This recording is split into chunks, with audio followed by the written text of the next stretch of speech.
What's poppin'? Real fucking gamers, because now we can swear again. What's good? It's me, one of your awesome co-hosts of the Nifty Cauldron podcast, episode 30. Boop, boop, boop, boop, boop, boop. My name's Kelly, and this is my esteemed other co-host. It'd be Milan. I love how out of order everything was because you got so excited about it not being PG-13. I did, dude. Having a PG-13 episode felt like the absence of God, but hopefully we won't have to make that change for life because it was very difficult for me. I only fucked up twice, but it was one of the hardest things I've ever done. Like, I swear to fucking God, like, my wheels were constantly turning about how to say things differently by not swearing. But at the same time, I feel like it's a, potentially good practice for, when my niece gets older and I have to start being more mindful about the things that I say, and I can't just say, shit fucking dick nipples anymore. So, I don't think that's going to stop you. I think she's going to assimilate like I have over the years.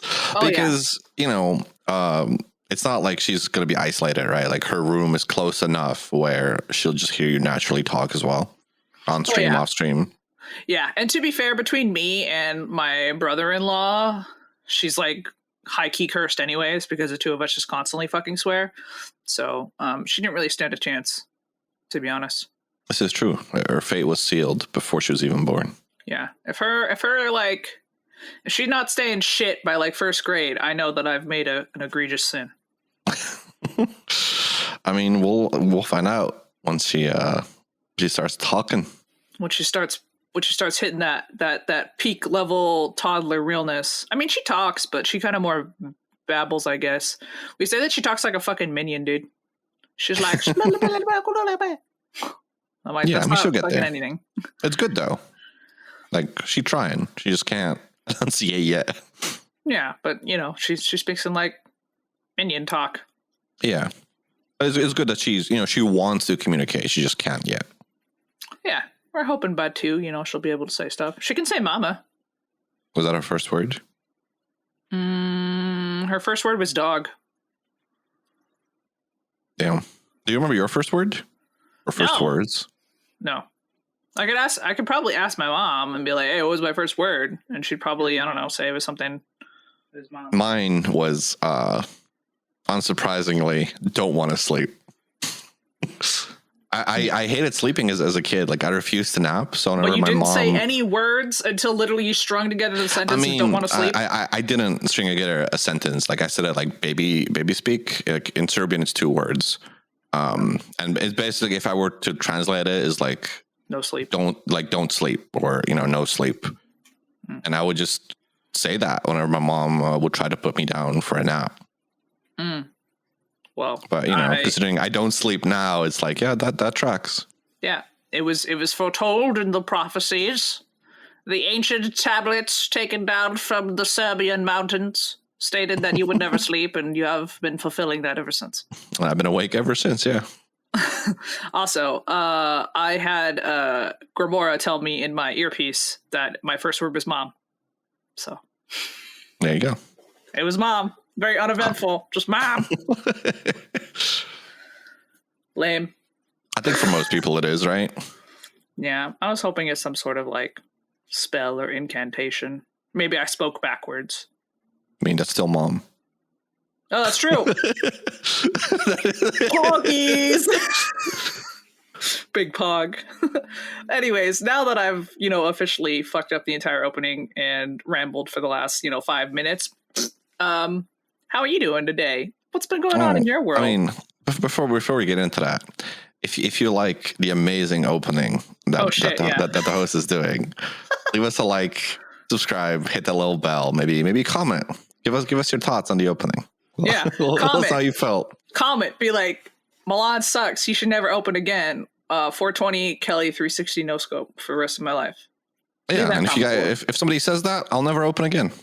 Yeah, because Kelly loves opening. It's a favorite thing about the podcast. She says it every time before we record. She's like, "Oh, I get to open? Oh, fuck yeah, dude." Theatrical aside, he's lying. I'm editing this week. Good luck. La Mao. No, but to answer your question, I'm good-ish. I haven't talked about it on the podcast. I talked about it on stream that because I have welfare due to depression and anxiety, taking care of my dad, who then passed away. Now we're in COVID, so trying to make streaming and all that work in lieu of a quote unquote proper job, right? Of an office job. Alleged proper job. Yeah, like I think content creation is as proper as any other job, but for the sake of argument, for an easy comparison. Agree. And one of the requirements when you have welfare over here is you have obligations. Like you have to look for jobs, you have to like keep in contact with the government to kind of tell them how you're doing. And I had an appointment lined up for, I guess at this point, last week's Friday, at the time when this episode airs. If you're listening beyond that, then good luck. Figure it out. And I was initially very, very worried. Like, oh, they're going to tell me, like, hey, you have to find a 40-hour job. And one, I'm not vaccinated yet, so that's like already a big concern. People. But also because of my stream schedule, like, hey, I kind of cater to the EU audience a little bit, but it's half and half, right? Like I start at 9 p.m. local time, which is, if you're going to bed, you can still catch a couple of hours of the stream. If you're in the UK, I start at 8 p.m. So it works out. But I've definitely been known to go to like 3 a.m. local time or 6 a.m. And that is not EU friendly, right? So it's more so NA, and I would say the people who watch me are from NA, like at least like 90%, I would say. USA. Sure. Yeah, not really though. Monka. So I was very worried, like, oh, I might have to give up streaming because, 40-hour job and in combination with like living by myself and having to take care of the household and eat and depression and anxiety, like I don't have time or even the energy to stream until like fucking 6 a.m. if I have to be at work at 9 the next day, right? So in my head, the best case scenario was going to be like, oh, hey, I can continue streaming, but I might have to like adjust days or times. But the big concern was I'm going to have to give it up. Mm-hmm. Big sad. Fortunately, yeah. Big sad. Cue the tiniest violin, please. We'll put it in post. We won't put it in post. I won't put it in post.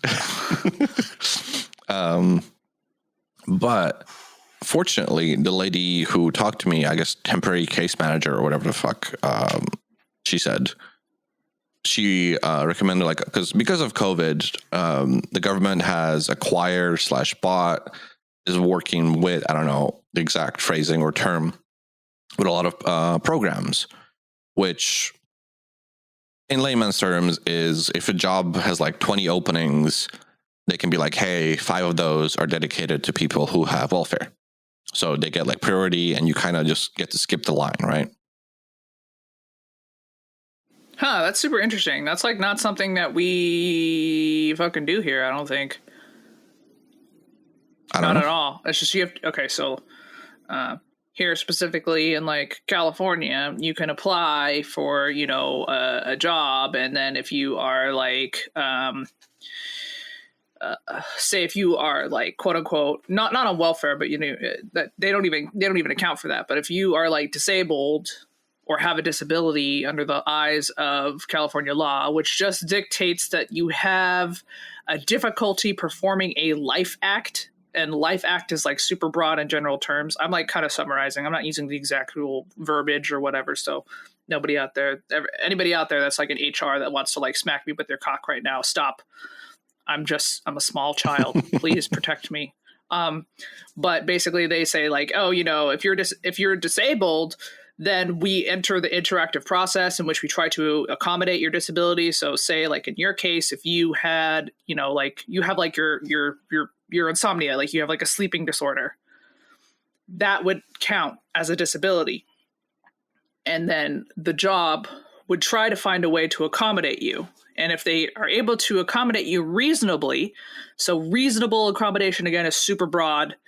And that actually leads to a lot of people like suing and shit. But like, what they will do is they'll be like, okay, well, you have insomnia. So, maybe we change your shift. Like, if you're more awake between the hours of like noon and 8 p.m., like we have you work that shift instead kind of thing. And if that's like something that they can accommodate you on, then they do it. But they are legally required to at least try to do the interactive process with you in order to accommodate that, unless it's something that's like, it's a school or something. And like the business hours are between this time. And so they can't accommodate on you on that. But maybe they transfer you to the night school division or something. And then they pass your resume up that way. That's something that they would be like legally required to do. So that's how we kind of handle disabilities here. Like we don't cherry pick different job opportunities and say, like only people with like welfare based people are allowed first dibs on this. I don't think that's something that we practice here. Yeah. I mean, again, it's not like even first dibs. It's just slots exclusively for welfare. Right. And disability is its own thing. Like we have disability welfare and stuff like that, and they definitely accommodate you way more than they do over there. From listening to it. Then why don't you? Why are you not underneath that protective category? Because I don't technically have a disability that impedes work. But you do. You have insomnia. I do. However, then it's up to me to find a job that works well with insomnia. I also don't want to be on disability welfare, for the record.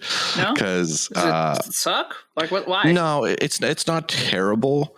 For most people, it's great because usually it's for people who get like injured, right? Like let's say you suddenly break your foot, and then you have to, you can't work on a broken foot for most jobs. Mm-hmm. And then you go on disability welfare for like 6 or 9 months, and typically it's 70% of your last paycheck. And obviously, if you're below the threshold, the government will still compensate you. So like you'll never be below the poverty line. Yeah. But I used to be on disability welfare because not ironically, but when I ended my job at the movie theater, I had a hairline fracture in my foot. Mm-hmm. So technically the last day I was sick, so they had to report me, and because my foot was still bad, I went on disability welfare for like a month. And later again, when I got the surgery, when I got my gallbladder removed. Mm-hmm. And for me, it sucked because about once a month you have to meet up with a doctor, with their doctor specifically, to like do another checkup to kind of see how you're doing and to evaluate you if you're still sick. Strange. That doctor was not in my city, so I had to go by train, and it's just money and like resources. Like I don't have this, right? But if you work like a normal job, if you like earn like let's say $2,000 a month, which is almost double minimum wage here, mm-hmm. then getting 70%, you're still fine, right? But when you're at the poverty line and you stay at the poverty line, but now you have to go out of the city for doctor's appointments once a month, it's really straining. And then if you do have like a lifelong disability, then the whole thing changes as well, right? Like let's say if I don't know, if tomorrow I get in an accident and like I lose both my legs, right? That's not something that'll get better over time, right? Knock on some fucking wood, huh? Yeah. But you know what I mean, right? Like just something that'll impede me for life, people will always have to accommodate you from that point on. Mm-hmm. And then I'm pretty sure they do go through the entire process to find you a fitting job, but it's like no rush. To bring it back though. That's like very strange though, because it's like here, they don't find you a proper job. Like they find a job that you're interested in, and then they basically tell the employer, hey, make it fucking work. Otherwise, it's illegal. Yeah, but I mean, not everything can work. Is I guess more the thing I'm saying, right? Like, depending on how it's affecting you, no matter how much somebody tries to accommodate you, it might just not be possible. Yeah, true. But I mean, it's just very strange that how, like, in, like, where you live, which is like a very progressive, medically fucking nation versus like here, where we're kind of fucking idiots, to be honest. But I like mean, here, yeah, like your insomnia would count as a disability. And yeah, but I guess to put it differently, to use my insomnia specifically, when I get hired, I can tell my boss like, hey, I can't work these hours or I can't work these days, and that's it. Like they can't argue that. Like if I apply for a job, I can be like, okay, well, I can't work Wednesday and Saturday, and they have to go, okay. So it's in that sense, with insomnia specifically, like you said, to use the example of if I function better during certain shifts or during certain days, or maybe it's like, hey, it's up to me to say that up front, like, hey, I can't work these days or these hours, so I'm making it work, right? But as far as I'm aware, by law, they don't need to. But the one nice thing to do, bring it back to like earlier to the lady, to the temperate, not temporal, to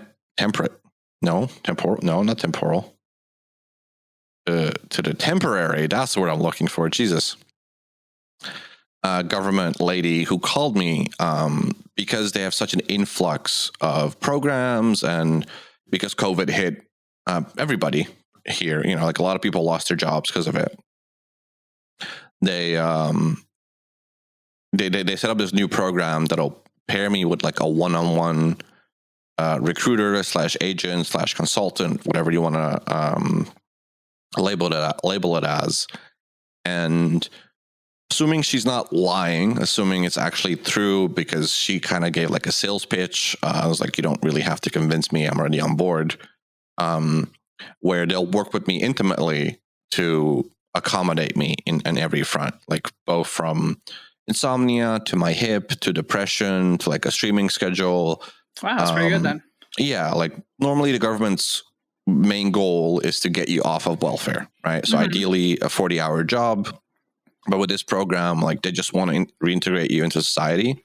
And if it turns out, like with my skill set and with the things I'm already doing, that like, hey, we found you this like little cute job that's like a 5-minute walk from your home, like every Tuesday for 9 hours, and that's it. And then mission accomplished, right? Like they're already satisfied.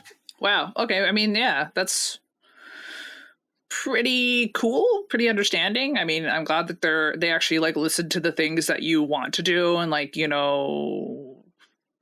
they actually gave you a choice versus just being like, no, you're gonna fucking do whatever we tell you, gun emoji. Like they actually were just like, hey, like I'm happy to work with you on this and try to incorporate something that gives you joy versus, shitting down your throat and being awful, which is what I'm pretty sure what you would get here in America. I mean, it's what I was expecting here as well, right? I was afraid of that. But luckily, like I said, like this might prove not to be true. It might just be like, hey, we have this job, you have to take it, or whatever. But I do hope that once I get to meet that consultant, which will probably happen in the next month or so, like, and they're not rushing this at all, and they're gonna take it slow. And they even said like, hey, let's say we find you something, it's not just going to be like, hey, good luck. We did our thing, hands off. They're still going to keep in contact to see how it's going, see if I can keep it up, see if something needs changing. And, it's at least on paper, it sounds really, really good. So assuming it stays like that, assuming they are willing to accommodate me to the lengths that they say they will, it shouldn't affect stream. Maybe like, oh, hey, I have to end early today because, I can't stream. I can't stream for 8 hours. I can only stream for 5 because I got work, or I just worked for 9 hours and now I'm tired, right? Like something like that. Yeah. Meanwhile, I'm over here being like a piece of fucking shit, and I'm just like, after 4 hours of streaming, I'm like, I'm a little tired. I need to lay down. Yeah, but you work. True. I work like a full, 8 to 9 hour day, sometimes longer, and then I stream. Well, you literally work, and then you get ready for your stream. Like you shovel food in your mouth, like get dressed, change, maybe do makeup if you have time, energy, and then you hit go live, and then you stream, until it's time for bed because you have to wake up early for work again, you know? Yeah. I mean, yeah, that's about right. But also, bro, you think I change? Nah. I just wear whatever I wore. I know you don't change, but the audience didn't have to know that. I was giving you a solid. I was giving you that free pass. Nah, dog. I we need to set the expectation for our listeners and have them really know and take into their wholeness that I'm a piece of shit and I don't do anything. Like, yeah, we will. Episode 30s is where we temper expectations. That's when we do it. Oh yeah. You need to bring the bar, like the perceived bar in the universe. You need to really just put it on the ground. It's true. I try to do that too. That way, whenever you do make an effort, people are like pleasantly surprised, right? Yeah, exactly. If you set the expectations so low, they'll only ever be pleasantly surprised. Like, what's the I don't know if it's a phrase, but I've heard like at work you should always give like 70%, because that when you do give 100, people be like, oh shit. But if you always give 100, like you can't really go above that, you know? And then if you give a little bit less, people are going to think you're slacking. Asterisk, assuming you can perform your job adequately at 70%. Yeah. Yeah, I don't know. Because like personally, I most of the time have to give in almost maximum effort. Yeah, I mean, you have a very strenuous job. Yeah, I guess, have a very strenuous job. If you're working like retail or something, take it easy. Just, you know, like more so for that. Just like work slower, pretend to be busy, because everybody who's worked retail has always heard, if you have time to lean, you have time to clean. And I hate that phrase so much. Oh yeah, just take every single one of your tasks that should take you 5 minutes, stretch them to 10, dude. Yeah. You got to fluff that time. Especially if you're hourly. Pad that shit. You need money. You're only taking away from capitalist greed. Don't feel bad about it. This is true. Chaotically for the people, screeches into the wind. I mean, no, I agree.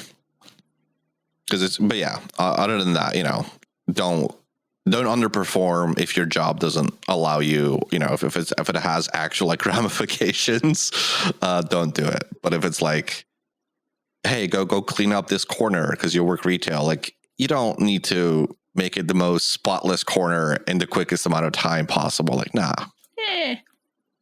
Take your time. Yeah. Yeah. Okay, so question for you. You know how like your day of the week, right? So when you were like employed in like a typical institution and stuff, for your work week, what was the day in which you exuded like maximum effort? Wow. That's a tricky. I don't know. Like I don't think it would tie to a day. I guess it depended on what I had to do that day. If it was something, so the last typical workspace I worked at was for the government, and I would exude more effort if I was excited about the project we were doing. Like one project specifically, I remember they were remodeling a library. Oh, so I got called in.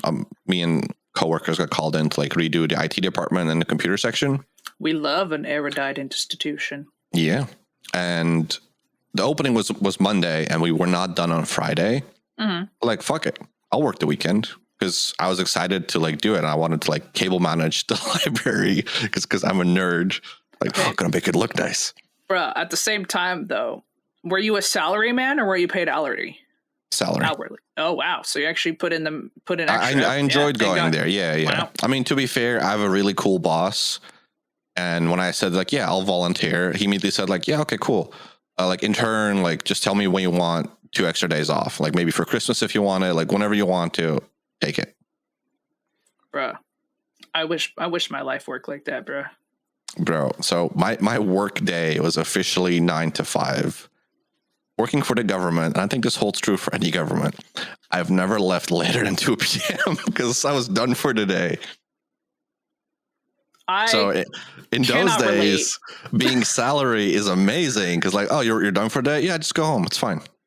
Bruh, that is not. I'm salary man. Okay, first I'm salary man. Yeah, but if you're hourly, going home early is bad, right? Because you need to make money.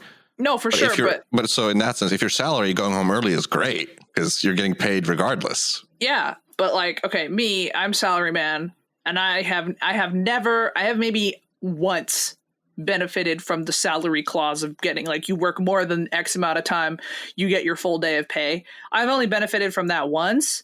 Every other time, I have just been exploited as labor to work like 13-hour days without getting overtime. Yeah, no, like I've never profited.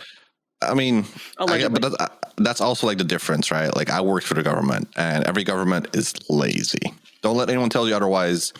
Every government is just a mess. It's super lazy. Nobody knows what the fuck they're doing. So I got to be a part of that, and because I wasn't lazy and I was efficient in the stuff I did. Like, a big part of my job for that period was fixing phones. Like, people who worked for government would get government issued phones, and something would inevitably break because it was a Windows phone. Like, they had a contract with Windows to get those old ass Windows phones. Yeah. Oh God. But when everybody went home at like 1 or 2 p.m., that also means I wasn't gonna get new clientele to fix phones. So I was like, okay, well, I guess I'm done for today. I fixed everything I had. See you tomorrow, boss. So you're so you're saying I'm a fucking idiot because I work in the private sector. Got it. No, because, my salary was very, very low. Because, I mean, to be fair, I was in a special program, which was going to lead, like, it included like schooling and stuff like that. Mm-hmm. So my salary was starting off low the first year, and it was going to keep increasing. Yeah. But I would definitely say it's not necessarily private sector. It's just government versus any other sector, because the government doesn't like to do any work. That much is very clear. Just looking at any country's government, right? Yeah. Wow. I'll drag them all. It's true. Bruh. Well, I can't relate on anything like that because I get worked to the bone and I die every day. Yeah, you do. I do. I literally fucking blood, sweat, and tears for my job. Yeah, no, like, I would show up at 9, and then the boss would be like, all right, everybody sit down, have coffee, and we just chill for half an hour. Like, all right, let's start work. And then I could take lunch whenever I wanted. Half an hour, sure. I mean, if you take an hour, that's fine. Like, I can take lunch at the office. I can take lunch on the way. And because, the government, in that my specific IT department, a big part of it was driving around from location to location to fix the problems on site. And sometimes, you drove half an hour just to pick up a monitor and then to drive back for half an hour. And that's all you did in that hour of work. You did 5 minutes and you spent like 55 minutes driving. And as opposed to like California and like LA traffic here is not bad. Driving here is very chill. Like, it's just a good time, Yeah, no, can't relate. But for me, I hated that job. Yeah? Yeah, because I plateaued like 2 weeks in. Like, none of the tasks were difficult, IT-wise. They have to make it that way, right? So it's easy to fix. But I like to be challenged at work, and I like to grow and continue learning.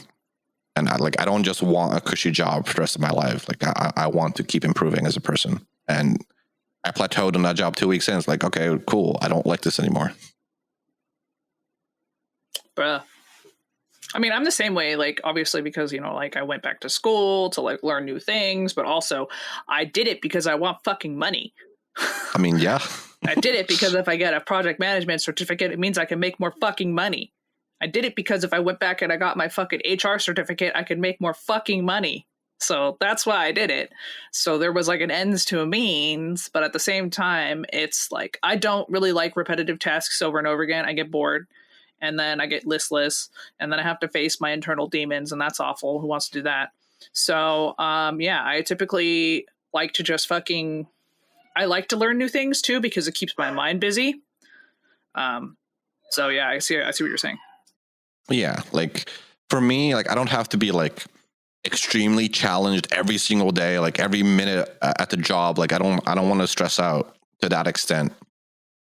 But, you know, as long as I'm like growing and learning new things or being challenged in like creative ways, I will enjoy the job. But the moment it becomes like repetitive and like autopilot, that is when I just kind of like lose interest. And like at that point, going to work becomes a chore because I don't need to be here. Like I've been doing this for 8 months now. Like it's the same thing, you know, like new day, same shit, new day, whatever the phrase is.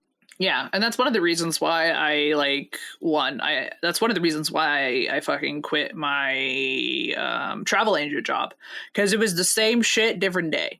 You're just booking somebody's trip to go wherever, and that person was probably an asshole because they're like the 1%ers. And when it comes to the 1%ers, there's like a duality there. You either get the ones that are like just entitled pieces of shit, or you get the ones that are like, you know what? I'm like a philanthropist. I have a lot of money. I just don't fucking care. Yeah. And you pray to whatever fucking God you worship, whether it be fucking the universe, like baby Jesus or whatever the fuck, that you get like the 1% that's a philanthropist, because when you get that 1% that's an entitled fucking asshole, they ruin your entire day. Yeah. No, that's always the case. And maybe a little bit of a tangent. You know what else grinds my gears? when super rich people, when the 1% hassle you because they don't get like a $10 discount or something.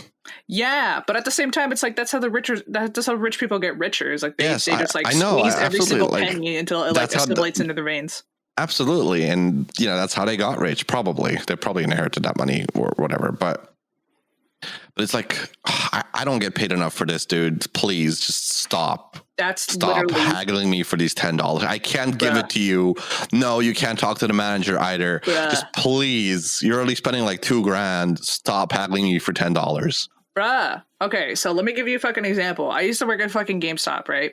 Once upon a time. One of the other jobs I used to work is fucking GameStop. And we used to sell DS games.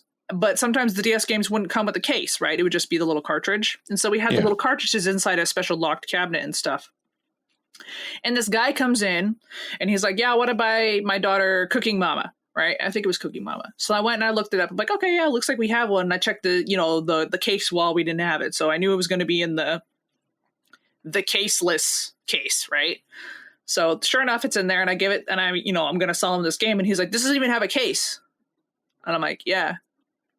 Whoever traded it in just traded in the game, but the game works. You know, we certify our pre-owned games. If it doesn't work, you can come back and return it. We'll get you another one, blah, blah, blah.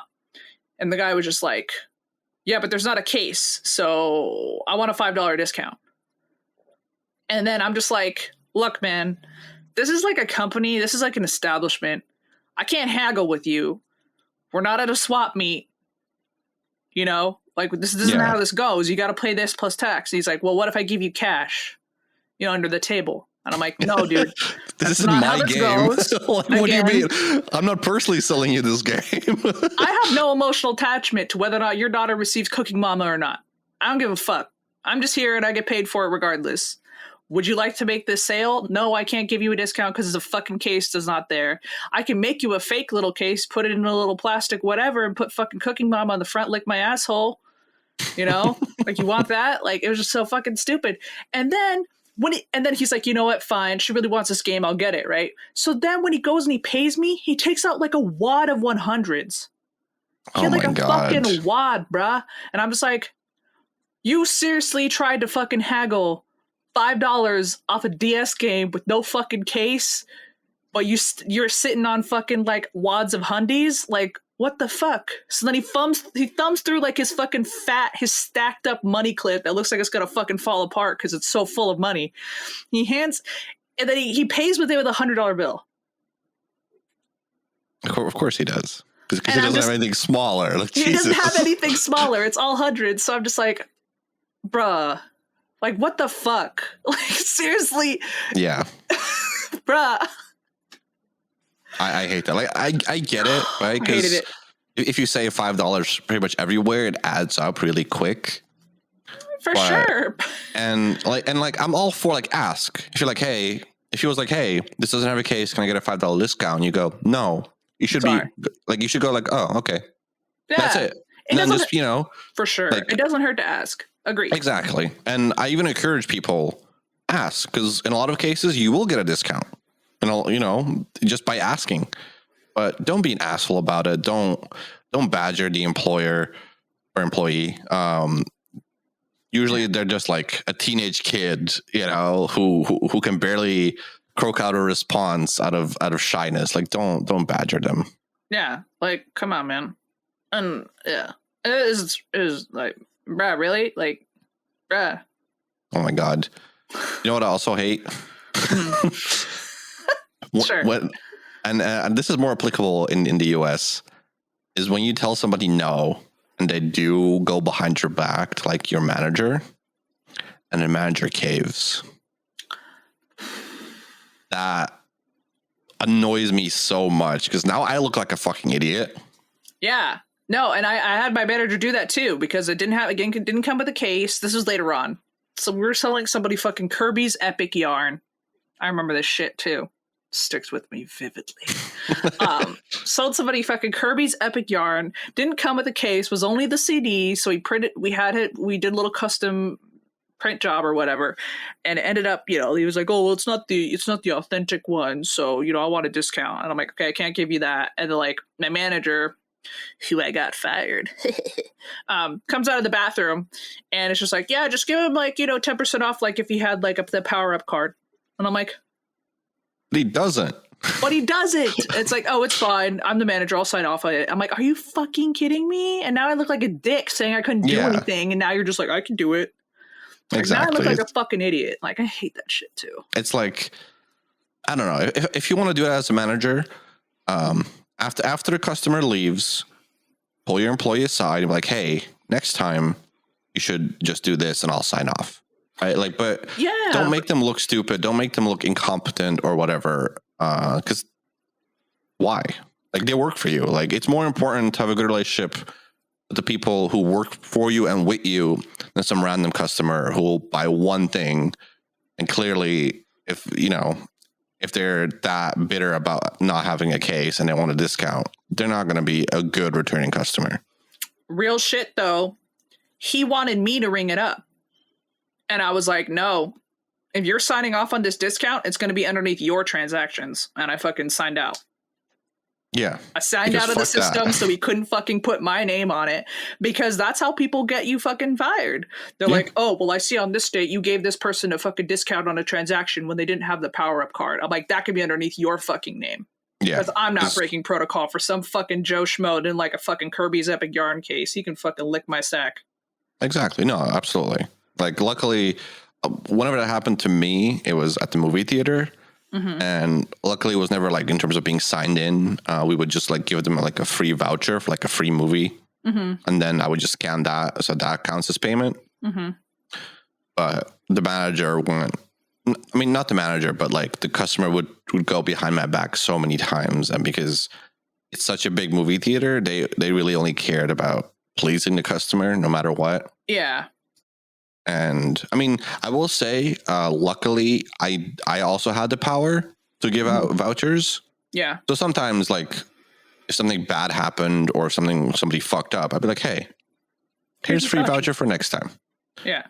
And that was nice, right? As long as you didn't abuse the system. But it really sucked when, especially, I guess, I don't know. I don't think it really happened in GameStop too often, or at least successfully, when somebody comes to you with a lie. Like, oh yeah, like I was just upstairs watching this movie, or like they would just have this outrageous lie. I'm like, no, I was upstairs 5 minutes ago. No, you weren't. Like, I saw you walk into this building. No, you weren't. Right. Yeah. And then they would go to the manager and they were just like, yeah, we're sorry for the inconvenience. Here's like a voucher for a free ticket. You know what? Have another one. And it's like, come on. Like, he's lying. Yeah. No, like, yeah, I hate those people too.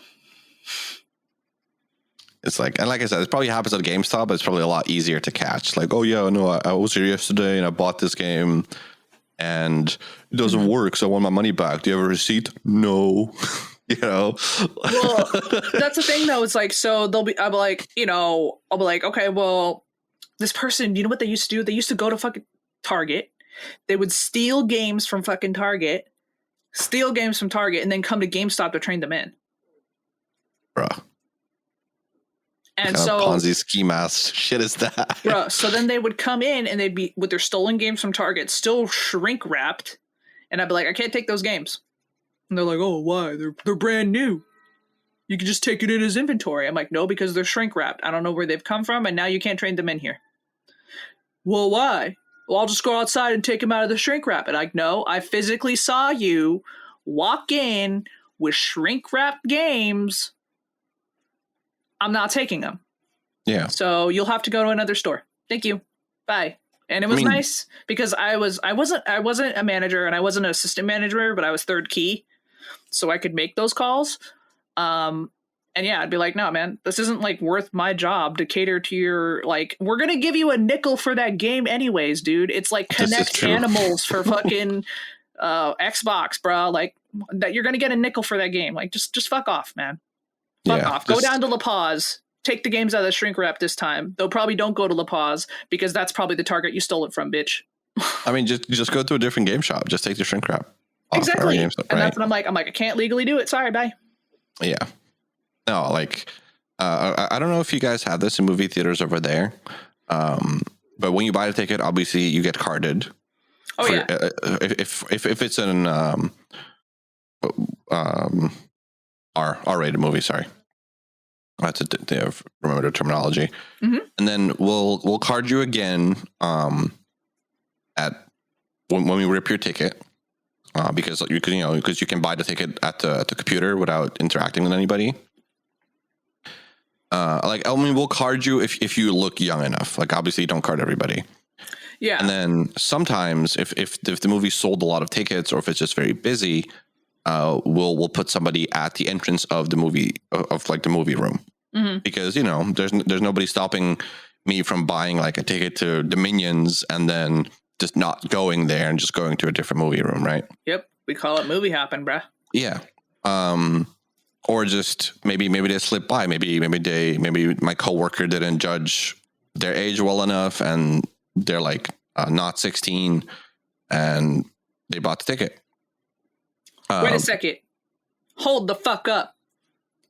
When a movie is rated R in Europe, you can see it at 16? We don't have R. We have like we rate by age. So like a movie is either for all ages or like 6 and up or 12 and up, 16 and up. And you don't have like R, PG-13 or PG or G? 16 and up, 12 and up, stuff like that. Those are our equivalents. Okay, real shit. Why the fuck you rating your movies like goddamn Legos, bruh? Because it's easier to remember, isn't it? Nah, because literally it's just like you could go to PG-13, 13 and up without a parent, right? Yeah. For R, it's 18 and up without a parent. Mm-hmm. And that's it. That's the cutoff. G, anybody can go to G and PG. Yeah, so 12 and up is equivalent to PG-13. And 16 and up is equivalent to R-rated. Yeah, but it doesn't sound cool. It doesn't need to sound cool. It needs to be functional. What do you mean? Yeah. No, I mean, like, when you say, like, oh, this movie was rated R, it's kind of like, got a little bit of that sauciness, but you're just like, this movie was rated 16 and up. Like, that's just not hot. It's not sexy sounding. There's no allure to that. I mean, good. I don't... Well, okay, but also... it's not supposed to be appealing for kids. Like people shouldn't be like, oh, that's so cool. I saw an R-rated movie. But think about that shit. Think about that shit. It's 16 and up. That means in Europe at 16, you're considered an adult. You can watch those movies. Yeah. We don't have... It's 18 here. Yeah, and you guys can't drink until you're 21. Like, do you want to keep listing stuff America has got wrong? Like, do you want to keep this list of inferiority going? Bro, at the same time, though, it's like a 16-year-old is not an adult. A 16-year-old is just a 16-year-old should be allowed to watch a horror movie. No, I agree. I agree on movies, but I'm saying like 16. You're not legally an adult at 16. No. Like you can't smoke, you can't drink. Yeah, but you're allowed to watch a movie.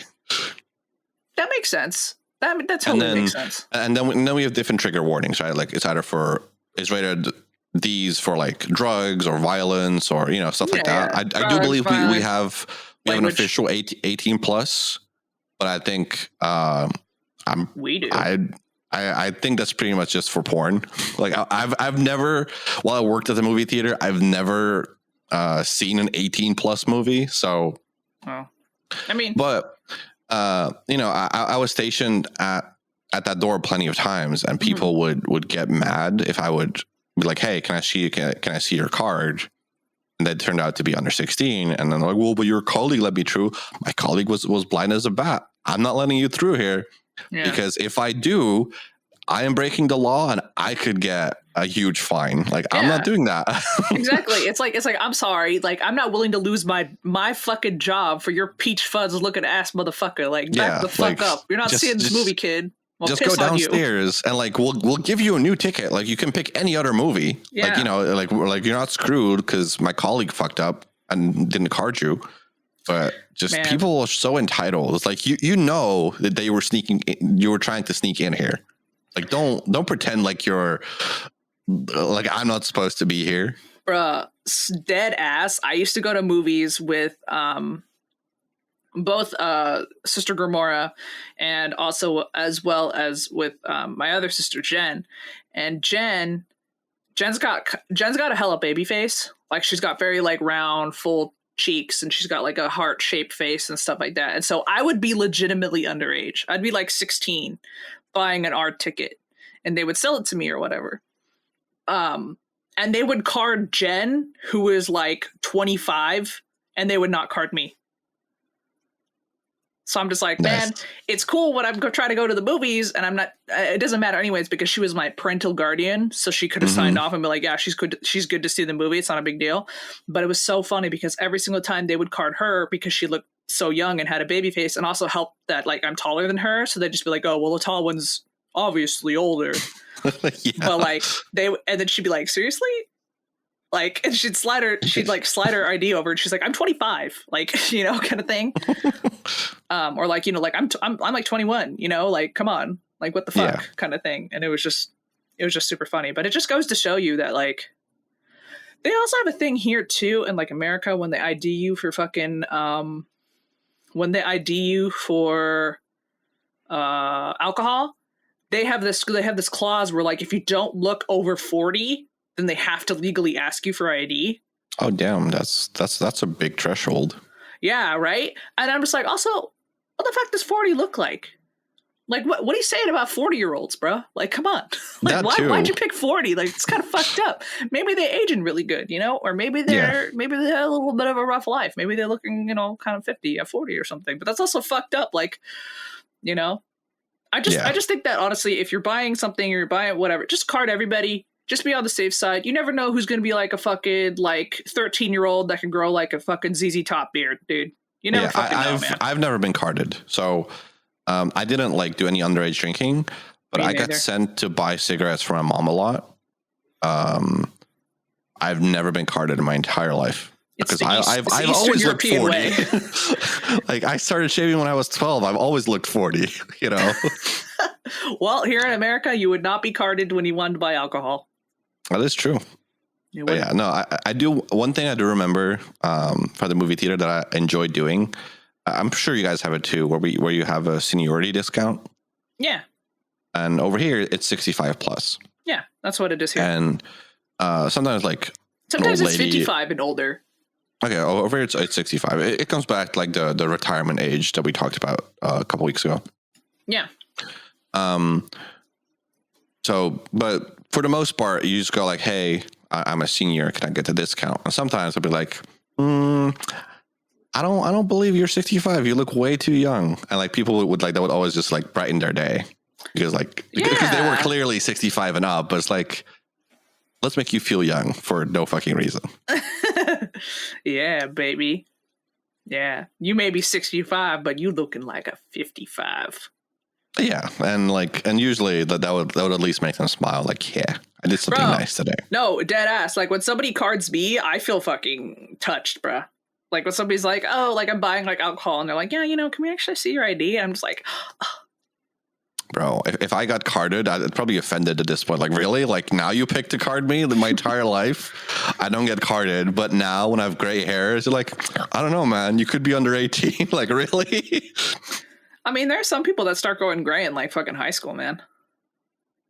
I mean, sure, but that is not how it typically goes, right? Like, allegedly, but at the same time, there's some people that have that early graying gene, bruh.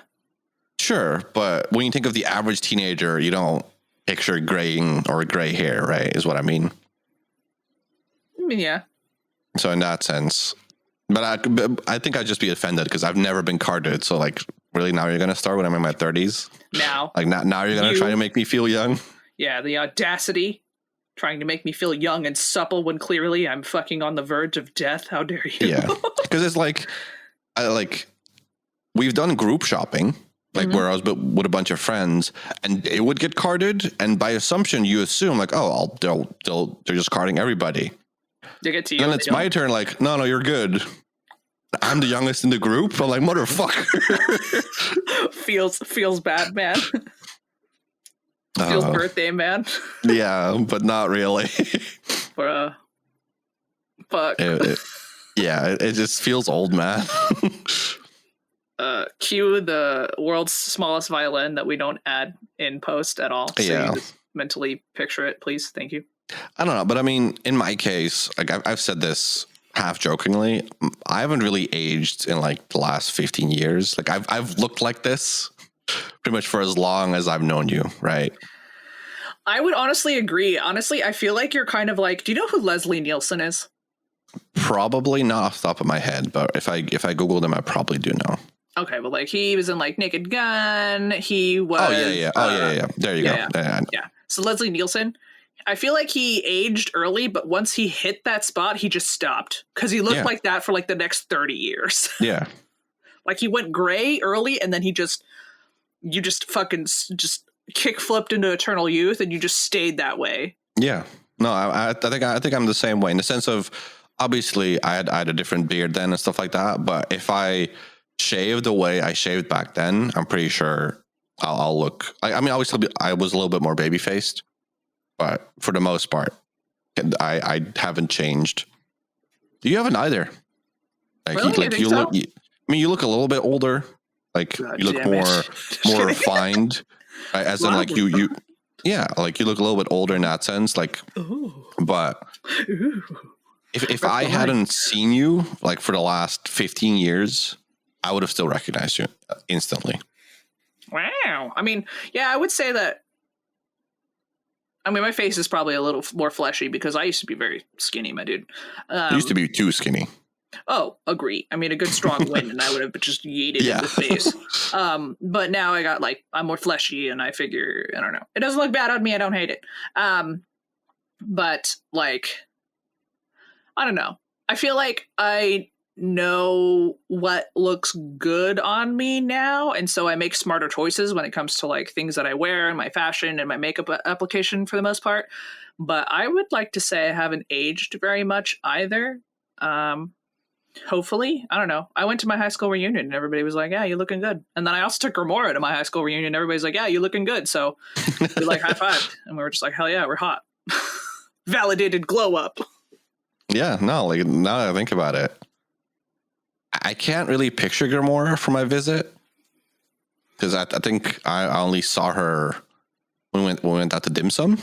Yeah, and that was like everybody was there, so it wasn't like we really hung out. Mm-hmm. But I would say like Jen also hasn't aged. No, a day. Like she may look younger now somehow. Like she'd be a witch, you know. That's some black magic going on there. No, it's Botox. Fair. But that's black magic in its own right. It's modern day black magic. The black magic of science.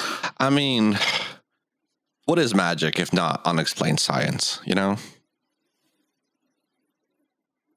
Well, I guess if you resonate with that comment, fucking comment below. I would love to hear your take on it. Also, if you have any funny instances in which you were carded or not carded, or, you know, or somebody tried to fucking haggle you at a retail job that you were fucking at and you were just like, excuse me, Sir or madam, why are you like this? Ladies and gentlemen.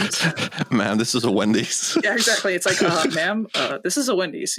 You can't ask for the junior bacon cheese for, under 99 cents. It's just not realistic. But yeah, comment below. We would love to hear about your experiences. We love reading our comments. I go back and I look at them. We also, if you see a parent account response from Nifty Cauldron, or if you see a response from me about the Gary, then you know who that is. And I actually go and I read the comments, and they make me laugh, usually. Yeah, like sometimes they're like super wild. I mean, like for me, like I already mentioned this before, I have very bad memory. Mm-hmm. So if a comment is like too vague, like let's say 5 days from now, right? Or I guess because we record a week in advance. Yeah. So if a comment happens like a couple days after the upload, it's like 10 days later, I'll be like, I have no idea what they're commenting about. Right. Like, I don't know what this is in reference to. We talked about this 2 weeks ago. I'm sorry. So, but that's a me thing. So don't be discouraged, because we do read all of it. Don't worry, I remember, because I always remember. But yeah, while you're there, why don't you give a little likey poo? Give it a little likey poo. Maybe hit that bell. Subscribe. We're getting pretty close to getting our sexy mommy milkers vanity URL, so we could use the support like a good bra. We want you in there, bruh. This is true. But yeah, and maybe give a dislike while you still can, because they're taking them away. Oh, really? Yeah. When did they announce that? A couple weeks ago. Oh well. It's currently like the experimental thing, but they're keeping them for the content creator side, but dislikes will not be visible anymore, like on the video page. So like you won't know how many dislikes a video has. Wow. Unless you're the one that uploaded it. Yeah. Wow. So you just go and you like can hit the dislike, but then you won't actually see it on the page? Total number. Yeah. Oh, so just see that you disliked it, but then you won't know how many other people vibe with your dislike. Yeah. At the same time, you can bond with so many people over your hatred. Yeah, I mean, honestly, more so than the dislike to like ratio, people hate a popular video. You just scroll down to the comments. People are going to hate it openly. You know what I mean? Oh, yeah. And if you stumble upon a video that has comments disabled, the comments went a little bit too wild on the hate. So they're just like, nah, no more. Yeah. When comments are disabled on a video, that's when you're like, damn. When you went a little bit too far, yeah. something happened here.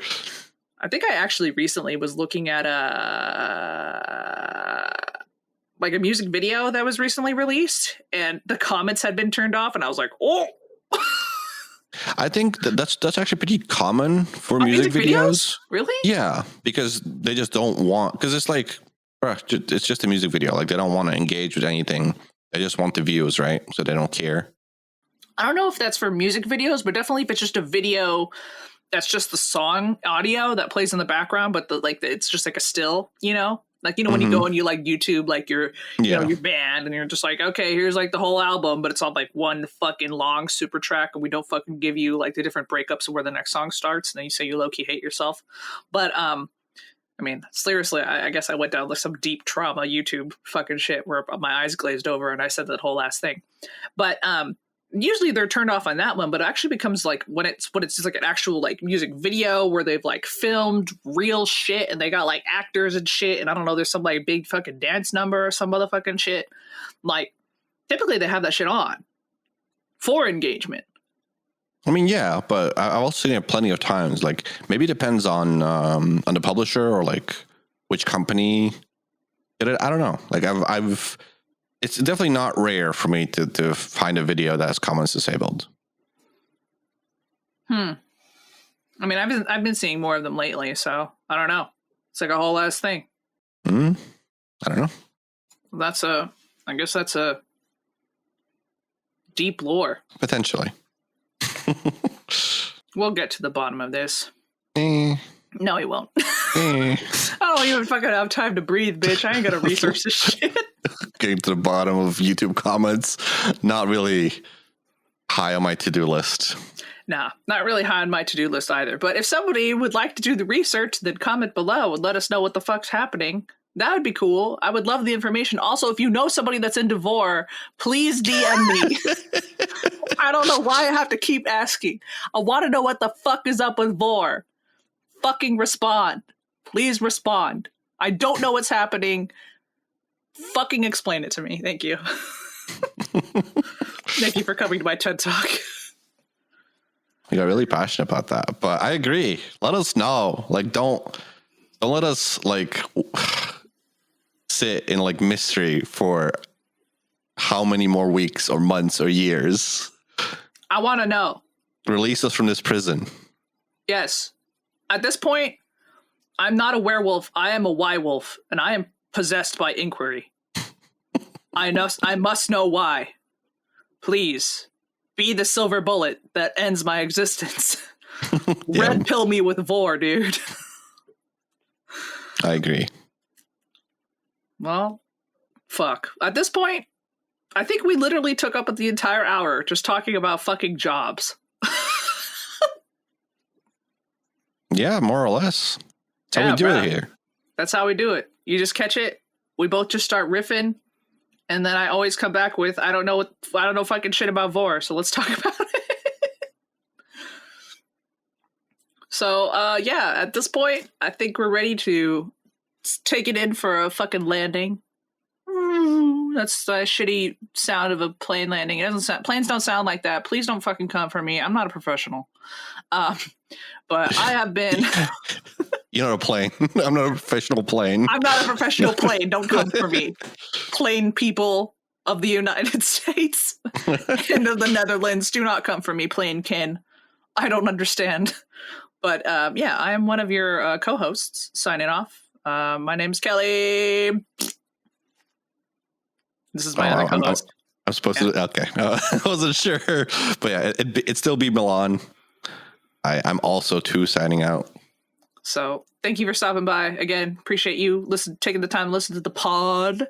And we'll be back next week with another fucking probably shitty hot take and another possessed inquiry of what the fuck Vor is. So good night. Sounds about right. See you next week. Bye.